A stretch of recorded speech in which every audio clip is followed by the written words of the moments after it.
Bíblia no livro de 1 Reis, capítulo 19. 1 Reis, capítulo 19. Essa palavra ela é bastante conhecida e ela tem sido muito cantada ultimamente na igreja. E eu creio que nessa palavra está escondido um propósito de Deus com a nossa igreja, com a minha vida e com a sua vida. Todos acharam? Fica um pouquinho antes de Salmos, para quem está com dificuldade de achar o endereço. 1 Reis, capítulo 19, a partir do versículo 19. 1 Reis 19. Posso ler? Amém? Assim diz a palavra de Deus. Partiu, pois, Elias dali e achou a Eliseu, filho de Safate, que andava lavrando com 12 juntas de bois adiante dele. Ele estava com a 12ª. Elias passou por ele e lançou o seu manto sobre ele. Então deixou este os bois, correu após Elias e disse: Deixa-me beijar a meu pai e a minha mãe, e então te seguirei. Elias respondeu: Vai e volta, pois já sabes o que fiz contigo. Voltou Eliseu de seguir a Elias, tomou a junta de bois e os imolou, e com os aparelhos dos bois cozeu as carnes, e as deu ao povo, e comeram. Então se dispôs e seguiu a Elias e o servia. Todos entenderam o que aconteceu aqui nesse texto? Esse texto é conhecido como a vocação de Eliseu, ou o chamado de Eliseu. Ele estava fazendo algo natural, algo normal. Estava cuidando daquilo que era dos seus pais, dos negócios da família. E aí Elias passa e lança a capa. Lançar a capa significa chamar, é um chamado ministerial do profeta. O profeta andava com a capa, e era uma capa especial do profeta. Quando Elias lançou a capa, estava claro de que Elias estava chamando Eliseu ao ministério. E a história toda vocês já leram nesse texto. E eu gostaria de colocar essa palavra de hoje sob algumas verdades. Eu gostaria de, antes de começar a pregar sobre especificamente a mensagem de hoje, eu gostaria de lançar algumas verdades. Que verdades são essas? A verdade de que Jesus é maravilhoso, Jesus é glorioso, Jesus é misericordioso, Jesus é vivo, Jesus está nesse lugar, Jesus fez um milagre para que eu e você estivéssemos aqui hoje, Jesus nos enche com seu Espírito, nós estamos em tempo de avivamento, o Senhor tem derramado sobre nós o seu Espírito, tem derramado sobre nós os seus dons, o seu chamado, e nós não merecemos. Nós não merecemos. Ditas essas verdades, vamos ao texto de hoje. Não é tudo verdade o que eu falei? Verdade. E agora? Qual é a nossa reação diante dessas verdades? Qual tem sido a nossa reação diante das verdades da palavra de Deus? Qual tem sido a nossa reação? Você sabe, meus irmãos, vocês sabem que ao longo da palavra de Deus, nós vimos várias pessoas que estiveram expostas às verdades da Bíblia. Várias pessoas expostas às verdades. Algumas aproveitaram muito bem essas verdades e cresceram muito, como Eliseu. Outras aproveitaram mais ou menos essas verdades e cresceram mais ou menos.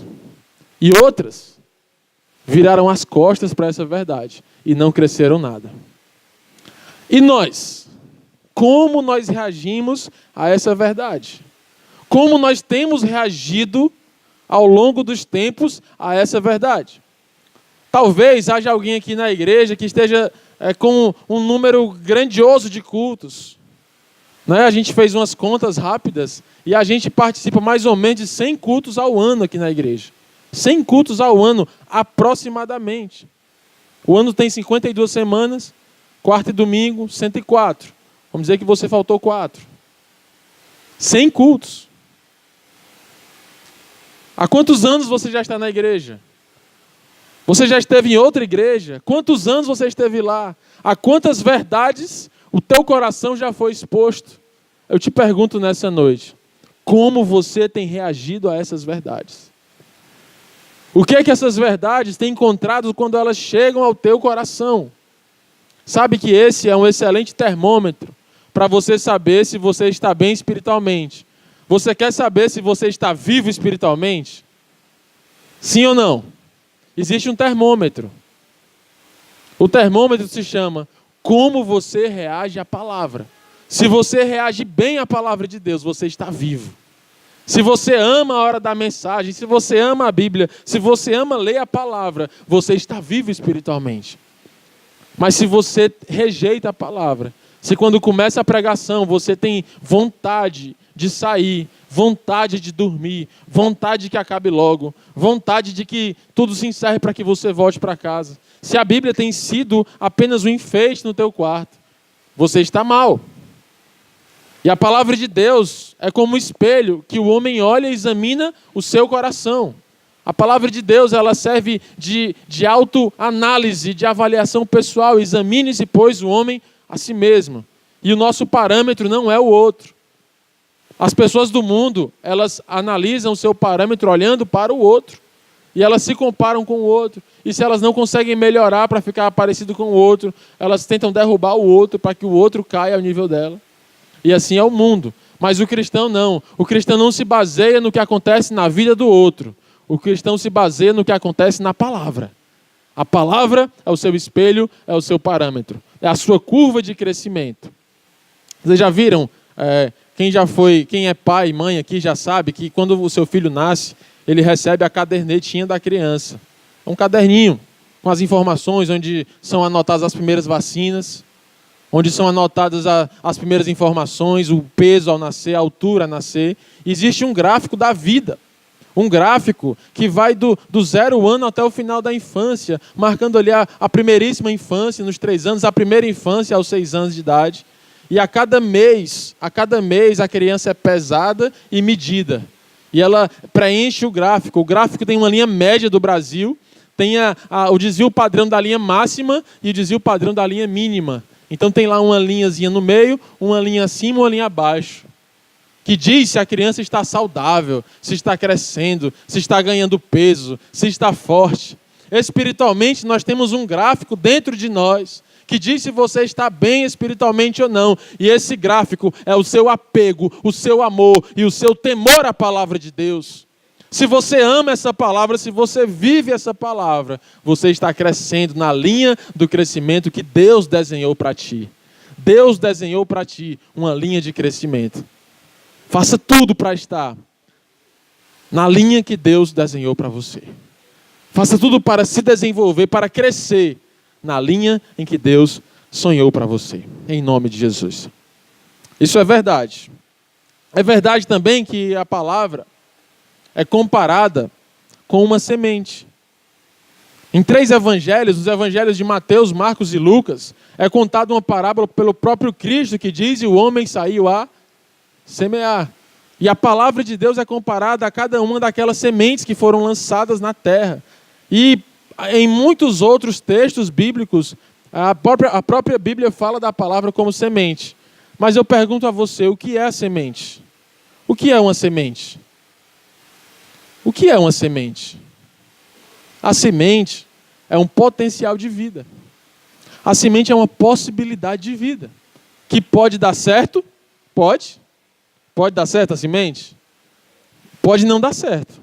Pode também não dar certo. O que é que não dá certo na semente?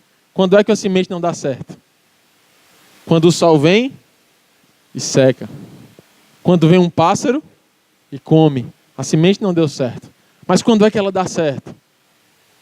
Quando ela frutifica. Quando ela cresce, quando ela dá frutos, quando ela dá fruto a uma nova existência. A palavra é a semente. E esse potencial de Deus está agora entrando no teu coração. O que é que você tem feito com isso? O que é que eu tenho feito com isso? Os discípulos de Jesus, Mateus, Marcos e Lucas, eles dizem assim: e essa semente, quando cai em boa terra, ela frutifica e ela dá frutos a 30, 60 e a 100 por um.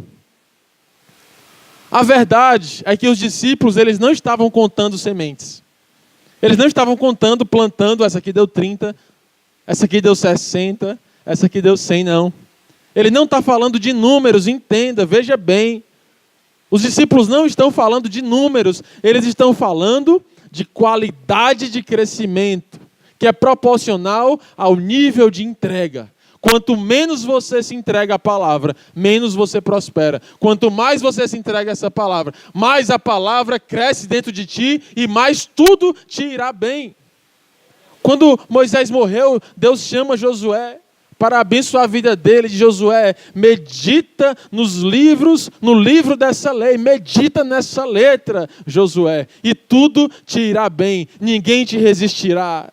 Onde você colocar os seus pés será terra santa, será terra tua. Eu te darei por posse e por herança a terra em que você colocar os seus pés. Não é lindo isso? Não é lindo? A igreja está aqui hoje, amém? Só tem irmão do YouTube, eu estou pregando aqui só para os irmãos do YouTube, a igreja está aqui. Amém, igreja? Se avive com essa palavra, porque ela é a verdade. Então, os discípulos não estavam contando sementes. Os discípulos estavam falando que quanto mais você se entrega a essa palavra, mais ela vai revolucionar o teu coração e mais frutos virão na tua vida a partir dessa palavra. A reação à palavra. Vemos também na Bíblia reações negativas à palavra. Como assim, Timóteo? Reações negativas, e eu vou dizer mais além. Reações negativas à palavra que saiu da boca do próprio Cristo. Reações. O coração da gente, nele, há caminhos de justiça e de paz quando nós abrimos ele para Deus, mas também há caminhos de perdição e de maldição quando nós viramos as costas para Deus. A Bíblia diz que o jovem rico chegou a Jesus cheio de perguntas e disse: como eu poderei alcançar a vida eterna? E Jesus olhou para ele e disse: segue as leis, os mandamentos, eles já tenham feito tudo. Eu obedeço meu pai, minha mãe, não tenho matado ninguém, não tenho traído ninguém, não tenho feito nada de errado. Mas Jesus olha para o jovem rico e diz: falta-te uma coisa. Vai, vende tudo que tens e dá aos pobres. Jesus estava dizendo: tira do primeiro lugar da tua vida os teus bens e o teu dinheiro. E a Bíblia diz que ele baixou a cabeça, virou as costas e saiu. Que reação é essa à palavra? Será que nós temos amado a palavra de Deus integralmente? Ou será que quando chega alguma coisa que nos confronta, que nos coloca numa situação de reflexão, de exortação, será que nessa hora a gente tem virado as costas e saído andando? Será que a gente lê a Bíblia com amor, com alegria, mas quando chega um texto que não nos agrada, a gente diz: não é bem assim não, tem que ver o contexto. Mas quando nos agrada, não tem contexto, não é do jeito que vem, glória a Deus. Será que a gente tem sido seletivo à palavra? Você sabe que um dos grandes motivos de saída de pessoas da igreja, um dos grandes motivos de saída de pessoas das igrejas, é quando essas pessoas são exortadas e não aceitam a exortação. Elas aceitam o louvor, elas aceitam as orações, as profecias, as palavras que alegram o coração, mas quando chega um líder e diz: meu filho, minha filha, você está errado, porque a palavra de Deus diz assim e assim, o que essa pessoa faz? Sai, baixa a cabeça, vira as costas e sai. Porque nós vivemos um tempo de pessoas que são criadas no humanismo. O que é o humanismo, senão o ser humano no centro de todas as coisas? Pessoas que são egoístas, estão com a sua vida no centro. E se alguma coisa desagradar, é hora de sair. E elas saem. E vão atrás de outra. E aí ficam lá. Até que são desagradadas de novo. E saem de novo. E ficam de igreja em igreja, de igreja em igreja. Até que chega um ponto que eles dizem: eu sou desigrejado. Ou então dizem, né, o termo de uma pesquisa, de uma revista: nós somos evangélicos não praticantes. Um termo que não existia na minha infância e na minha adolescência. Não existia esse termo. Não existia essa expressão. Evangélico não praticante. Agora existe. Porque está enraizado no coração do homem o amor a si mesmo. Porque o evangelho é negar-se a si mesmo, tomar a sua cruz e seguir a Jesus. Isso é evangelho. Amém? Glória a Deus. Então, em outro momento, as pessoas reagiram negativamente à palavra. No livro de Mateus fala que Jesus vinha, depois de seu batismo, numa expressão bem jovem, debaixo, eu não quero desagradar o Espírito Santo, mas eu vou usar a expressão, Jesus vinha bombando. Ele vinha curando, expulsando os demônios, realizando sinais, prodígios, as pessoas iam se convertendo. Ele vinha realizando o ápice do seu ministério. Ele vinha trazendo multidões, ele vinha trazendo transformação real ao coração das pessoas, trazendo esperança, curando muitos enfermos, até que ele chega numa cidade chamada Nazaré, a sua própria cidade. E aí ele chega na sinagoga, começa a pregar. Alguns se maravilharam, até que alguém disse: não é esse o filho de José, o carpinteiro? Não é esse o filho de Maria? E de repente aquela imagem de Jesus que as pessoas vinham tendo se acabou. E a Bíblia diz, então Jesus ali não pôde fazer nada, a não ser poucos milagres, porque eles não creram na sua palavra. Quando você não reage bem à palavra, não tem milagre de Deus na sua vida. Os milagres de Deus, a transformação do Espírito Santo na tua vida, estão intrinsecamente ligados à reação que você tem à palavra de Deus. Não é reação ao louvor. Não é a reação ao louvor alegre. Não é. Não é a sua reação na amizade, no grupo do WhatsApp. Não é. É a reação ao poder da palavra de Deus. Não reagiram bem, por quê? Olharam para a aparência. Não é esse o Jesus, o filho de José, o carpinteiro? E não viram a essência. Correu um grande risco. Eles perderam de aproveitar os milagres do próprio Cristo, porque olharam para a aparência. Quem é esse pastor aí que está pregando aí no YouTube? É muito novo, olha o tamanho da cabeça dele. Eu lá vou ouvir a palavra desse pastor. Vocês estão rindo? Eu estava falando de outro pastor, não era? Enfim, já passou. E ao olhar para a aparência, você corre um grande risco de perder a essência. Não olhe para a aparência, porque Deus fala como Ele quer, quando Ele quer e aonde Ele quer, da forma que Ele quer. Porque dele, por Ele e para Ele são todas as coisas. O Senhor pode usar uma criança, como já usou aqui o nosso pequeno Samuel, para ministrar a igreja em oração. Pode. O Senhor pode usar uma pessoa sem estudos nenhum, mas cheio de sabedoria e de unção do Espírito Santo para te abençoar. O Senhor pode usar alguém do meio da rua para abençoar a tua vida. Pode.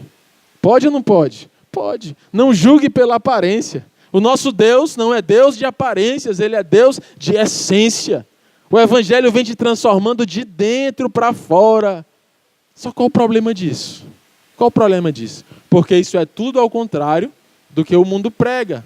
O mundo prega a beleza, a aparência, a moda, o corpo magro, a ditadura da beleza. Tem que ser magra, tem que ser assim, tem que estar maquiada assim, tem que estar assim, tem que estar desse jeito. E o mundo põe um padrão que julga todos pela aparência. E quem está fora desse padrão está fora do padrão de qualidade do mundo. Isso tem oprimido muitas mulheres. Tem levado muitas mulheres a distúrbios alimentares. Tem levado muitas mulheres à ansiedade, à depressão.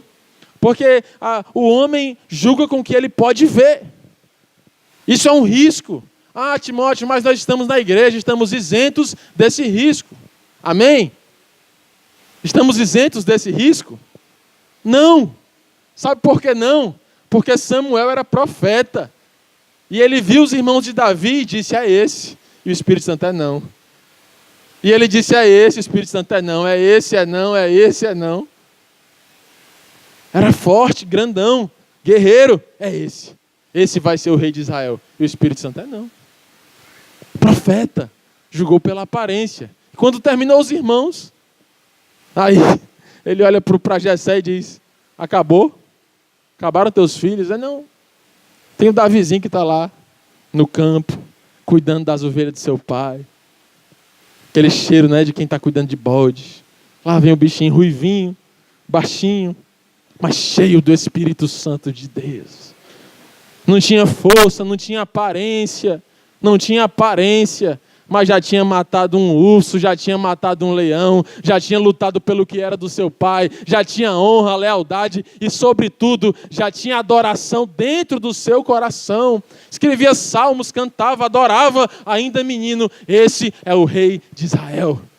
Esse tem a essência de Deus. Você quer ter algo com Deus na terra?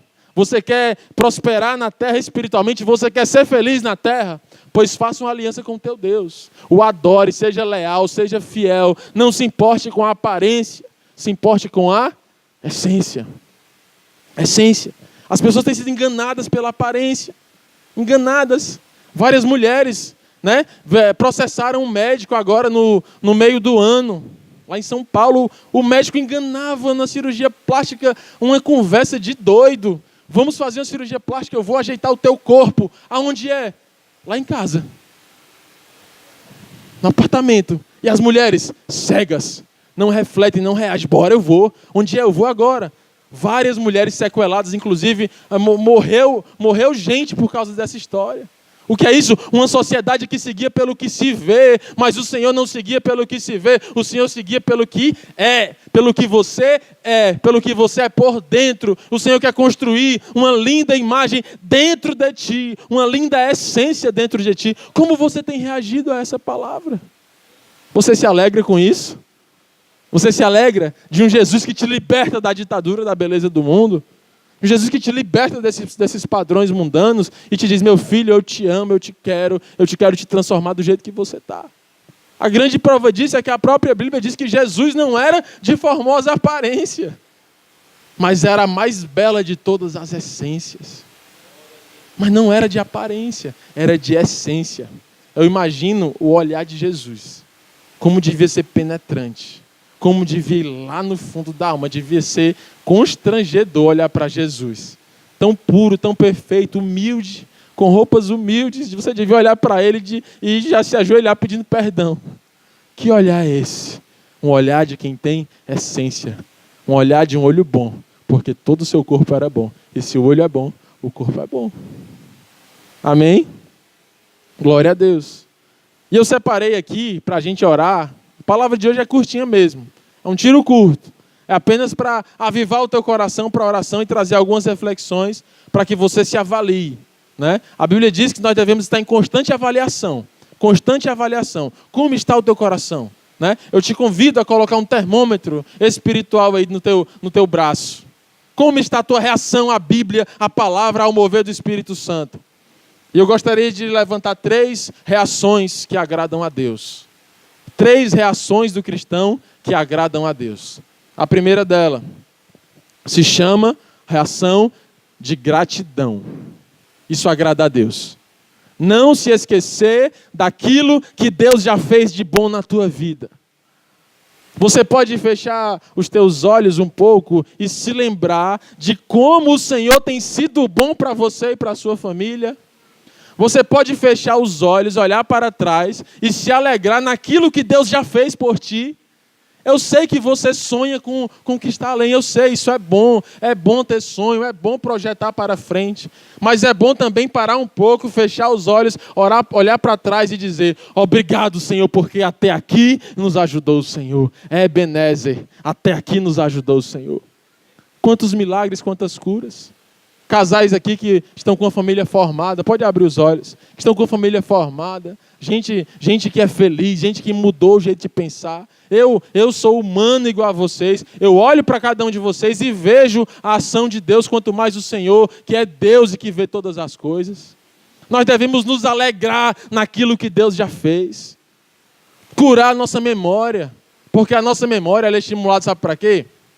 Ela é estimulada para lembrar de coisa ruim. A nossa memória é estimulada para se lembrar de coisa ruim. Isso é um fruto do pecado. Sabe por quê? Porque nós temos um mecanismo na nossa mente, na psiquiatria, chamado mecanismos de proteção do ego. O que é o ego? É você, é o ser humano, é a alma da pessoa, o ego. É tudo que você pensa, o que você é o seu jeito de pensar, de ser, o seu caráter, sua personalidade, é o seu ego. Por isso que a expressão egoísmo, alguém que é centrado em si mesmo. O ego significa você mesmo, aquilo que você é. E existem alguns mecanismos do teu corpo para proteger esse ego. Então, quando chega uma experiência ruim sobre ti, você guarda essa informação para que você não venha a sofrer de novo. E aí você guarda. Não, esse mecanismo me protegeu. Ou seja, se alguém te traiu, você nunca foi traído na vida, nunca. Aí de repente alguém te trai. Aí você vai e guarda aquela informação. Para quê? Para que ninguém te traia de novo. Aí alguém te machuca. Você nunca foi machucado. Aí alguém te machuca. Alguém fala mal de ti, alguém levanta falso. Aí você guarda. Naquele dia, de tardezinha, eu estava tomando café, pilão. 2 colheres de café para 500 ml de água, 1 de açúcar. Aí veio aquele fulaninho de tal, usando o perfume tal da Boticário, e me machucou. Aí você lembra dos detalhes do cheiro, da hora, do momento, do dia, e você guarda aquela informação. Só que eu venho a te dizer algo que vai te desagradar. A vida é cheia de machucados, de açoites. A vida é cheia de percalços que todo ser humano vai passar. Jesus disse, no mundo tereis aflições, mas tende bom ânimo, eu venci o mundo. Jesus veio para te tirar do olho do teu ego. Você não precisa mais proteger o teu ego, porque o Senhor Jesus é a tua defesa maior. E Ele vai te limpar, Ele vai te curar. Sabe por quê? Porque o mesmo mecanismo que te protege. A Juliane falou essa frase e eu guardei. A Juliane disse, a mesma grade que te protege é a mesma que te prende. Você já viu esses mercadinhos de bairro, todo cheio de grade? A mesma grade que impede o cara de ser assaltado é a que impede ele de sair. É a mesma. Se emperrar aquele cadeado e acontecer um incêndio na casa dele, no mercantil dele, ele está preso lá dentro. Porque a mesma grade que impede dele ser ofendido, impede dele sair também. E de ser livre, e de sair a hora que quiser. Zacarias capítulo 2. Eis, assim diz o Senhor, Israel será uma cidade sem muros, porque eu serei sua muralha de fogo, assim diz o Senhor. Sabe o que é isso? É um povo que aprendeu a não valorizar o seu ego. Sabe por quê? Porque o ego de Jesus foi cuspido, traspassado, açoitado, morto, morte vergonhosa e morte de cruz. Para que pelo exemplo dele, nós fôssemos justificados e esmurrássemos a nossa própria carne na humilhação de Cristo. Porque se em Cristo sofremos as suas humilhações, na sua glória também seremos glorificados. Vale a pena abrir mão do teu ego. Vale a pena abrir mão das feridas. Vale a pena deixar Jesus te curar. Olha para trás e agradeça a Deus. Cure as suas memórias. Cure as suas memórias. Sabe, eu nem me lembro mais. A irmã me ofendeu. Vixe, foi mesmo. Eu nem me lembrava. Já passou. Acabou. Jeremias, ele vivia em meio ao caos. Sabe, um profeta cheio do Espírito Santo, que sofreu na pele muitas ofensas por agradar a Deus. Muitas. Jeremias. Um profeta sofredor. Um profeta que sobre ele foi colocado uma cangalha. Um profeta que ficou dias e dias enterrado num poço. Soterrado num poço. Um profeta que sofreu muito. Você chora lendo o livro de Jeremias. E sobretudo, ele viveu um sofrimento espiritual. Na alma, sabe por quê? Porque ele lia a Bíblia. Ele lia a Bíblia. Porque ele sabia da história dos profetas. Ele sabia da história de Moisés. Ele sabia da história de Davi. Ele sabia da história de Salomão. E ele estava vendo tudo aquilo que vinha acontecendo em Israel ser desfeito diante dos seus próprios olhos. Ele estava vendo Jerusalém se acabar. Ele foi um profeta que acompanhou toda a invasão babilônica. Ele viu os utensílios sagrados do templo sendo levados pelos babilônios. Ele viu os muros de Jerusalém caindo, ele viu as portas sendo queimadas. Era o ministério dele, e ele viu. Mas lá no livro de Lamentações, ele diz assim, ele vai se lamentando, né? Se lamenta. E eu confesso a vocês aqui, né? Uma confissão pública, que eu confessei só para a Alana, mas agora eu confesso a vocês, eu comecei a ler o livro de Lamentações. E aí, meus irmãos, eu pensei, não tem nada que se aproveite assim para alegrar o nosso coração desse livro. Aí até que eu fechei a boca, e aí veio o texto de Lamentações capítulo 3. Eu quero trazer à memória aquilo que me traz esperança. As misericórdias do Senhor não têm fim, elas se renovam a cada manhã, e elas são a causa de nós não sermos consumidos. Você sabe o que é isso? É a cabeça do profeta. O olho vê o caos, mas a fé aponta para a vitória em Cristo. O olho vê a ferida, o olho vê a traição, o olho vê a ofensa, mas a fé e o amor a Cristo vê a ferida curada, a cicatriz feita, uma nova vida, uma nova história que Deus tem para ti. O Senhor tem muito mais para ti do que passar uma vida lambendo feridas. O Senhor quer te fazer alguém feliz, alguém curado, alguém lavado, alguém remido pelo sangue de Jesus. É assim. Amém?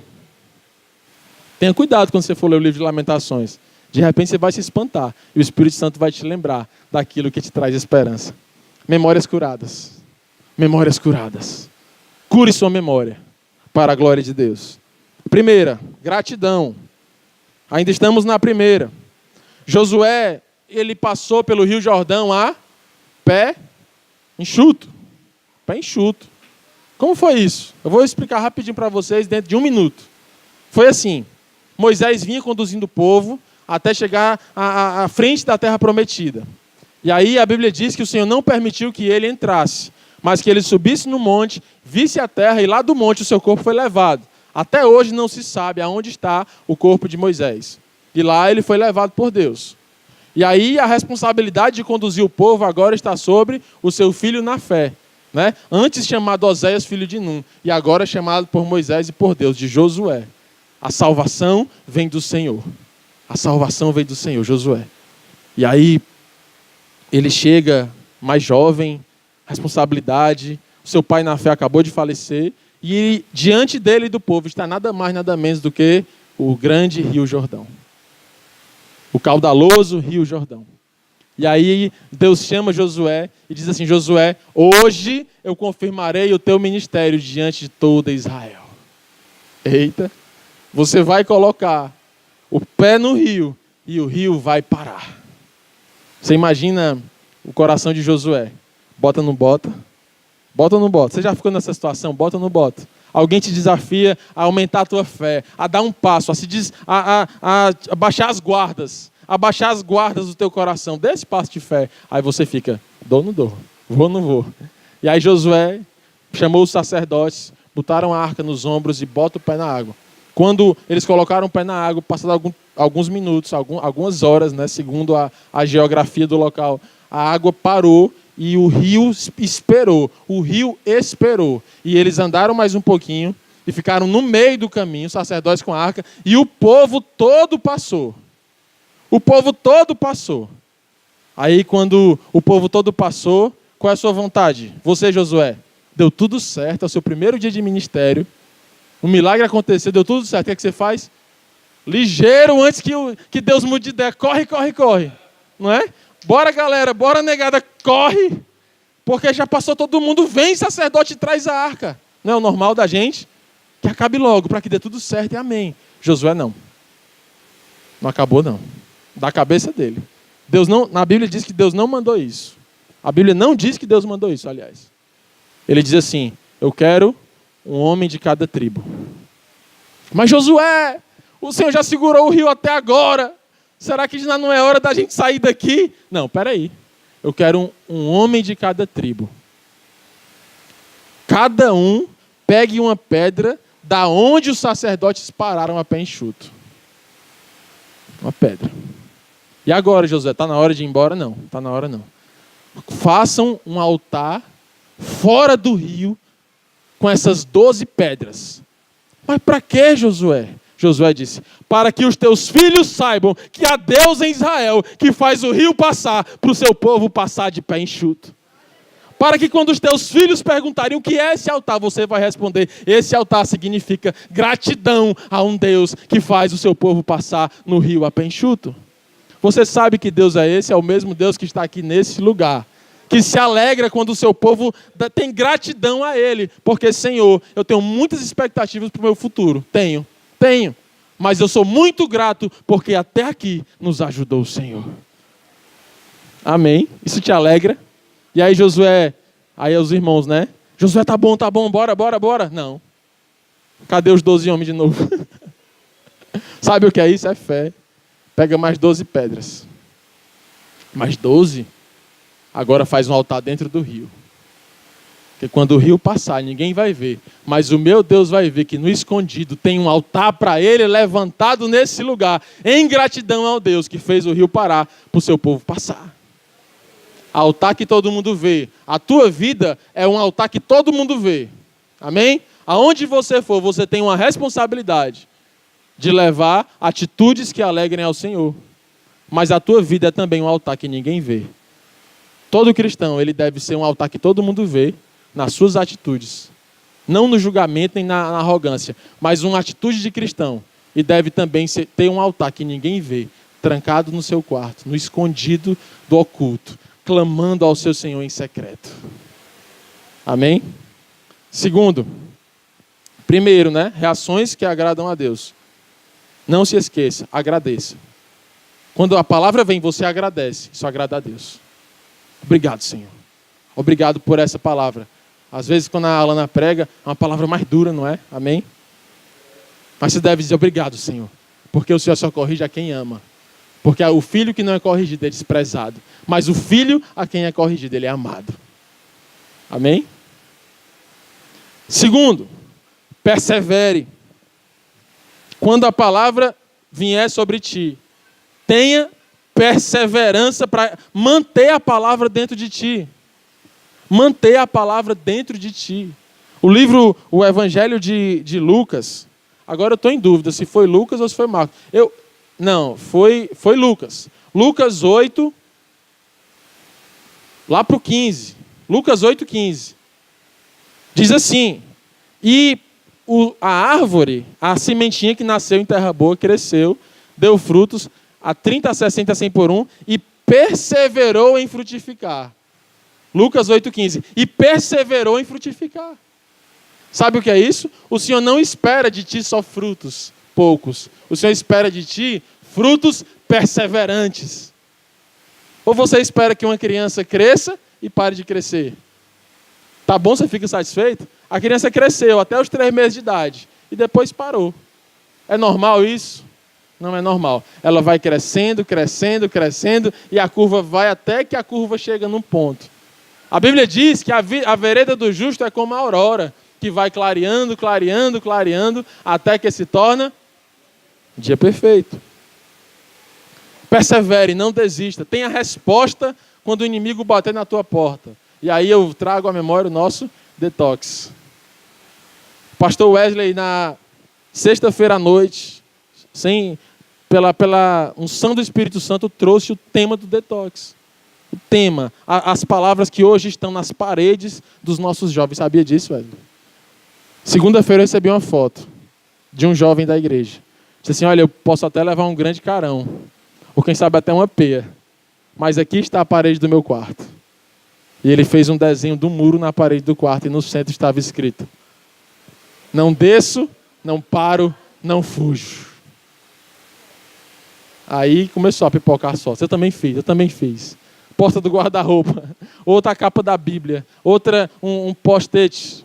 Não desço, não paro, não fujo. Não desço, não paro, não fujo. Timóteo, o que foi isso? Eu não sei. Eu vi os jovens orando aqui na igreja e quando terminou a oração eles começaram a gritar: não desço, não paro, não fujo. O que é isso? São as 3 respostas que Neemias deu a Sambalate. Teve uma hora que Neemias estava com o seu muro já alto. Estava dando certo a obra e chega Sambalate, que é o inimigo, em algumas traduções, chamado Sambalino. A Bíblia na linguagem do amanhã. Sambalate chega para negociar e diz: Neemias, desce daí, que nós precisamos conversar. Nós precisamos negociar. A Bíblia diz que Sambalate é a própria figura de Satanás. Aquele que vai tentando desmoronar, parar a obra, embargar a obra de Deus na tua vida. O que foi que Neemias disse? Primeiro, ele não desceu. Ele chamou os seus ajudantes e disse: vai lá e diga a ele. Ele não foi dizer. Vai lá e diga a ele: eis que estou fazendo uma grande obra e não posso descer. Estou realizando uma grande obra. Você sabia que Deus está realizando na tua vida uma grande obra? Não desça. Não desça ao nível do inimigo. Não desça ao nível das fofocas. Não desça ao nível das conversinhas. Não desça ao nível das maledicências. Fique no lugar mais alto, porque é lá que o Senhor falará poderosamente contigo. Eis que estou fazendo uma grande obra e eu não vou descer. Aí ele tentou embargar a obra. Embarga a obra. Isso aconteceu de novo. Isso aconteceu antes na construção do templo. Estava lá Ageu, Zacarias, Zorobabel, Josué, o governador. Não é o mesmo Josué de Moisés. Outro Josué. Tudo na obra lá, animado, construindo o templo. Aí chega uma ordem do rei. Levantaram um falso, fizeram uma carta fofoqueira lá para o rei da Síria. E aí chega uma ordem. Manda parar a obra parou. Só que a Bíblia diz que os sacerdotes, com o passar do tempo, ficaram tão agoniados com aquela situação da obra parada, que o sacerdote, sendo sacerdote, o governador sendo governador, pegaram a colher de pedreiro na mão, a pá, a enxada e começaram a trabalhar de pedreiro. E disse, nós não podemos parar essa obra porque esse templo é do Senhor. Não pare a obra de Deus na sua vida. E Neemias disse, eu não paro. Não desço, não paro. Aí ele vai... Terminou o dia, né? Você imagina como é cansativo construir um muro, né? Deve ser, muro alto de pedra. E aí ele vai para a casa de um amigo, um profeta. Amigo, chamado Samaliel. Coisa linda de Deus, a amizade desse rapaz. Aí ele diz assim, Neemias, os inimigos estão chegando. Vamos nos esconder lá no átrio do templo, eles não vão nos alcançar. Aí Neemias disse, aí a Bíblia diz assim, no capítulo 6 de Neemias, e eis que eu percebi que aquela profecia não vinha de Deus. E eu disse, eu não vou fugir. Eu não vou fugir. E ele ficou fora. E ele ficou lá. E o inimigo não veio. E ele prosperou. Você pode repetir comigo? Não desço, não paro, não fujo. Não desço, não paro, não fujo. Para rachar com o YouTube. 1, 2, 3. Não desço, não paro, não fujo. Agora você entende? Glória a Deus. Agora você entende por que os jovens estavam gritando aqui domingo? Porque a gente disse a eles, a palavra inspirada do pastor Wesley, todas as vezes que o inimigo bater a tua porta, que a tentação vier, que a velha vida vier, você vai responder, eu não desço, eu não paro e eu não fujo.